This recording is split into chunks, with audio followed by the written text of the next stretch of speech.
Hi hello ಎಲ್ಲರೂ ಹೇಗಿದ್ದೀರಾ? ಇವತ್ತು ನಾನು ಸುವರ್ಣಗಡ್ಡೆ ಫ್ರೈ ಮತ್ತು ಕುಂಬಳಕಾಯಿ ಪಲ್ಯ ಮಾಡ್ತಾಯಿದ್ದೀನಿ. ಯಾವ ರೀತಿ ಮಾಡ್ತೀನಿ ಅಂತ ತೋರಿಸ್ಕೊಡ್ತಾ ಇದ್ದೀನಿ. ಬನ್ನಿ ಸ್ಟಾರ್ಟ್ ಮಾಡೋಣ. ಹಾಕೊಳ್ಳೋಣ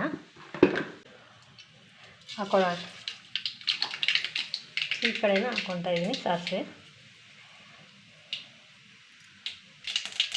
ಈಗ ಬೆಳ್ಳುಳ್ಳಿ ಹಾಕ್ಕೊತಾ ಇದ್ದೀನಿ. ಬೆಳ್ಳುಳ್ಳಿ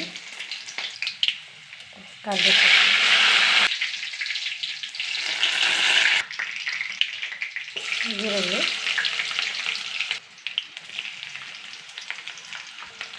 ಈರುಳ್ಳಿನ ಚೆನ್ನಾಗಿ ಫ್ರೈ ಮಾಡೋಣ. ಇದು ಸುವರ್ಣಗಡ್ಡೆಗೆ ಈರುಳ್ಳಿ ಸ್ವಲ್ಪ ಜಾಸ್ತಿ ಹಾಕಿದೆ. ಇದು ಕುಂಬಳಕಾಯಿಗೆ ಏನು ಅಷ್ಟೊಂದು ಈರುಳ್ಳಿ ಹಾಕೋಂಗಿಲ್ಲ, ನಾನು ಹಾಕೋದಿಲ್ಲ, ಸ್ವಲ್ಪ ಹಾಕಿದ್ದೀನಿ ಅಷ್ಟೇ. ಫ್ರೈ ಆಗಲಿ. ಕುಂಬಳಕಾಯಿ ಪಲ್ಯಗೆ ಒಣಮೆಣಸಿನ್ಕಾಯಿ ಹಾಕ್ಕೊತಾ ಇದ್ದೀನಿ. ಖಾರಕ್ಕೆ ಎಷ್ಟು ಬೇಕೋ ಅಷ್ಟು ನೋಡಿ ಹಾಕ್ಕೊಳ್ಳಿ. ಇವಾಗ ನೋಡಿ ಕುಂಬಳಕಾಯಿ ಹಾಕ್ಕೊತಾ ಇದ್ದೀನಿ.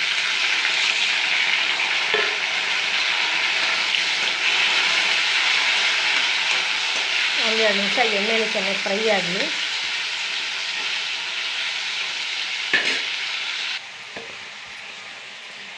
ಟೊಮೊಟೊ ಹಾಕ್ಕೊತಾ ಇದ್ದೀನಿ. ಸುವರ್ಣಗಡ್ಡೆ ಪಲ್ಯಗೆ ಅದೇ ಸ್ವಲ್ಪ ಟೊಮೊಟೊ ಚೆನ್ನಾಗಿ ಫ್ರೈ ಆಗಲಿ, ಸಾಫ್ಟ್ ಆಗಲಿ.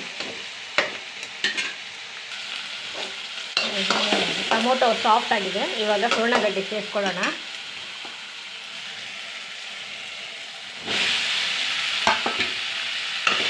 ಇವಾಗ ಸೇರಿಸಿದ್ದೀನಲ್ವ, ಇದನ್ನು ಎಣ್ಣೆಯಲ್ಲೇ ಚೆನ್ನಾಗಿ ಒಂದು 2 ನಿಮಿಷ ಫ್ರೈ ಆಗಲಿ.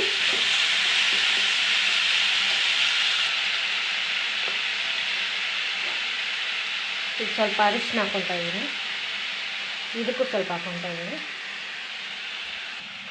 ಸುವರ್ಣಗಡ್ಡೆ ಪಲ್ಯಗೆ ಬಂದುಬಿಟ್ಟು ಖಾರದ ಪುಡಿ ಹಾಕ್ಕೊತಾ ಇದ್ದೀನಿ. 1-2 ಸ್ಪೂನ್ ಹಾಕ್ಕೊತಾ ಇದ್ದೀನಿ. ಖಾರಕ್ಕೆ ನಿಮ್ಗೆ ಎಷ್ಟು ಬೇಕೋ ಅಷ್ಟು ಹಾಕ್ಕೊಳ್ಳಿ. ನೋಡಿ, ಸಾಲ್ಟ್ ಹಾಕ್ಕೊತಾ ಇದ್ದೀನಿ. ಇದಕ್ಕೂ ಸ್ವಲ್ಪ ಸಾಲ್ಟು.